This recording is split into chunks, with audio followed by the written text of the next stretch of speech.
আজ আমরা কনসেপচুয়ালি আয়তক্ষেত্রের একটি অঙ্ক করব। এখানে বলা হয়েছে একটি আয়তক্ষেত্রের দৈর্ঘ্য ও প্রস্থের অনুপাত 5:3 এবং পরিসীমা 48 মিটার হলে ক্ষেত্রফল কত বর্গ মিটার হয়।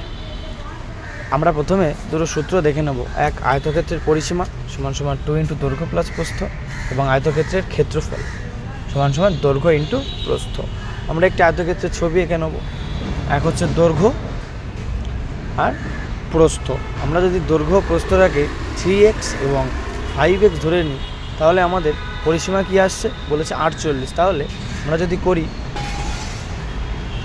2 × 5x + 3x সমান সমানই 48। তাহলে আমরা 5x এর সাথে 2 গুণ যোগ 3x এর সাথে 2 গুণ করলে 10x + 6x সমান সমানই 48। তাহলে 16x সমান সমান কত হচ্ছে 48। তাহলে x সমান সমান কত 48/16, তার মানে x এর মান 3। 3 সাথে 5x গুণ হবে এবং 3 সাথে 3x গুণ হবে। তাহলে আমরা দৈর্ঘ্য এবং প্রস্থ দুটোই পেয়ে গেলাম। তাহলে দৈর্ঘ্য প্রস্থ কি হচ্ছে 3 × 5 = 15x আর প্রস্থ 3 × 3 = 9x। আমাদের বলেছে ক্ষেত্রফল কত। ক্ষেত্রফলের সূত্র আমাদের বলা আছে যে দৈর্ঘ্য গুণ প্রস্থ। তাহলে 15 × 9 সমান সমান 135। তাহলে এই অঙ্কটির সঠিক উত্তর কি হচ্ছে 135। এই ধরনের অঙ্কগুলি সমস্ত চাকরির পরীক্ষায় খুবই গুরুত্বপূর্ণ।